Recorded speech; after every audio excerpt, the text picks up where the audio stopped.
Jean-Louis, la F1 est de retour en France, donc avec un 59e Grand Prix qui se déroulera cette fois-ci au Castellet. On va revenir sur les 58 derniers Grands Prix qui se sont déroulés dans l'Hexagone. Et on va commencer par votre premier souvenir, il y en a 8 marquants, mais le premier c'était en 1972 à Charades. Oui, absolument, sur le circuit de Charades, près de Clermont-Ferrand, qui était un très très beau circuit, assez dangereux même, un mini Nürburgring, mais de l'ancienne formule, si je peux m'exprimer ainsi. Et le souvenir que j'ai, alors c'était 1972. Moi, je débutais à Sport Auto et donc je ne m'occupais pas de Formule 1, je m'occupais des Mickey. Les Mickey, c'était Jacques Lafitte ou Michel Leclerc, par exemple. Voilà. Mais on avait quand même le droit de regarder le Grand Prix. Ce Grand Prix était marquant parce que Jackie Stewart, champion du monde, avait été malade et il reprenait le volant à ce moment-là, à ce Grand Prix-là, et il avait gagné. Donc pour moi, il redevenait à nouveau le grand Jackie Stewart. Ce n'est pas tout. Ce jour-là, un pilote a été gravement blessé à l'œil et il a perdu l'œil.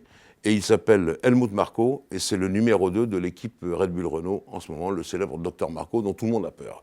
C'est là que c'est arrivé, en 72 à Charades. Autre tracé mythique et autre date qui a fait date, c'est 1979 et cette fois c'était à Dijon. Alors là, c'était magnifique sur tous les plans. Premièrement, la victoire de Jean-Pierre Jabouille, qui n'avait pas gagné depuis un certain nombre d'années une course aussi importante. Et ensuite, la première victoire du moteur Renault Turbo. Et la première victoire d'une Renault. Ça a marqué l'histoire, il faut bien s'en souvenir. Et à partir de là, d'ailleurs, les autres équipes qui se moquaient du moteur turbo ont commencé à se dire, tiens, il va falloir que nous aussi on en ait un, Ferrari notamment. Et puis derrière Jabouille, il y a eu cette bataille que tout le monde voit encore en ce moment, entre René Arnoux et Gilles Villeneuve pour la deuxième place, qui a été sur 2 tours absolument somptueux. Ils ont fait des choses étourdissantes et met en confiance. Voilà, quand on a 2 copains, 2 amis qui se battent, ça donne ça. Voilà, il n'y a pas eu d'histoire alors qu'il aurait pu y avoir 10 fois des accidents. Ça s'est passé d'une façon extraordinaire. Tout le monde avait le souffle coupé et encore maintenant on voit ça à la télévision. Elle a une suite, cette histoire. Bernie Ecclestone, déjà à l'époque, s'était dit peut-être que c'est un peu dangereux ce qu'ils ont fait. Et il avait convoqué une espèce de tribunal dans la salle de classe de pilotage de Silverstone, le Grand Prix d'après.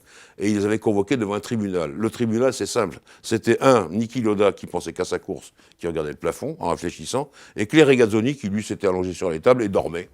Et donc, le tribunal s'est passé assez rapidement.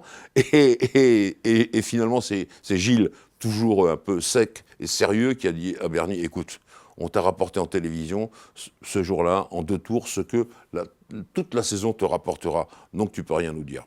Fin de l'histoire. Autre date, toujours à Dijon, c'est 1981 avec cette victoire d'Alain Prost. Oui, alors elle est célèbre parce que, d'abord, elle s'est déroulée en 2 temps.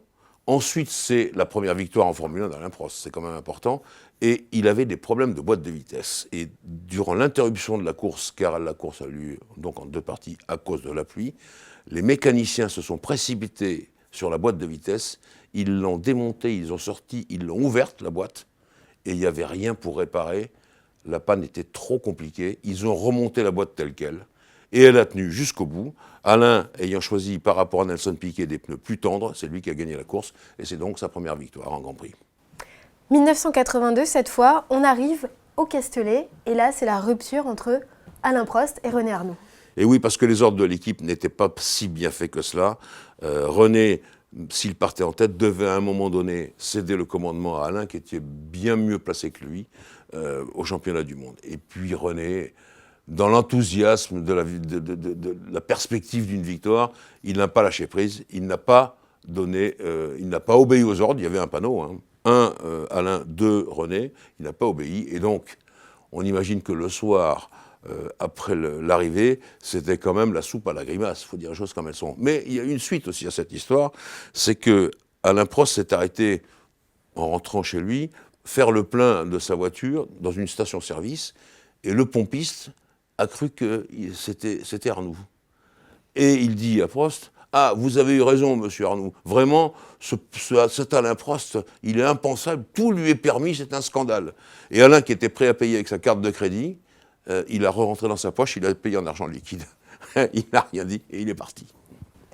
1985, le Paul Ricard toujours, et cette fois c'est la victoire de Nelson Piquet.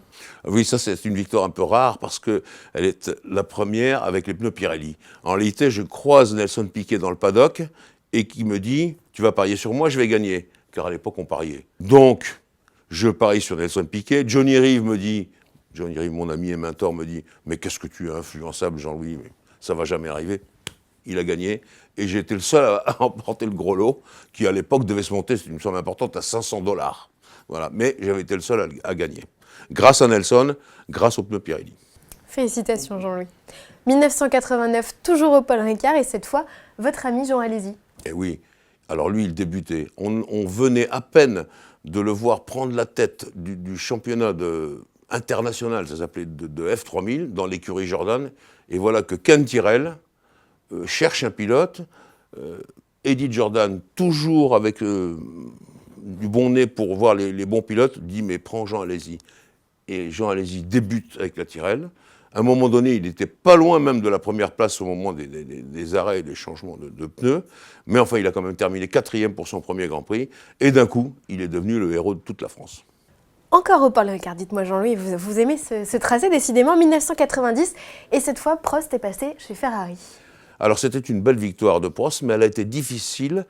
Alain l'a obtenue dans les 3 derniers tours, en devançant finalement Ivan Capelli, qui était un assez bon pilote, mais surtout, il y avait fallu pour Alain se débarrasser des McLaren, qui étaient quand même des voitures qui marchaient fort, et Capelli a résisté avec une voiture qui ressemblait à rien, mais qui en réalité était très jolie. C'était la March Leyton House, elle était d'un très beau vert, presque des mers du Sud, et elle avait été conçue par un espèce de professeur tournesol, qu'on connaissait à peine, qui venait des États-Unis, et il s'appelait Adrian Newey. Et on a vu après la carrière que Newey a pu faire et qu'il fait encore aujourd'hui. Dernière date qui a marqué pour vous l'histoire du Grand Prix de France, c'est Magny-Cours et 2004, et cette somptueuse bagarre entre Michael Schumacher et Fernando Alonso. Oui, alors là, ils étaient à couteau tiré. Ça a été une bagarre somptueuse. Ça s'est vu sur la piste, bien entendu, mais surtout sur les chronos. C'était au 10e, puis au 100e et au 1000e de seconde près. Et on voyait bien que les 2 voitures, la Ferrari de Schumacher et la Renault d'Alonso, étaient quasiment équivalentes, mais je le répète, au 1000e près. Et pour pouvoir gagner, Ferrari a tenté un coup impossible, mais qui a fonctionné, un 4e ravitaillement. C'était la première fois qu'on voyait ça sur une course. Un 4e ravitaillement éclair pour Michael Schumacher, qui a gagné devant Fernando Alonso. C'était vraiment fort de la part de Ferrari.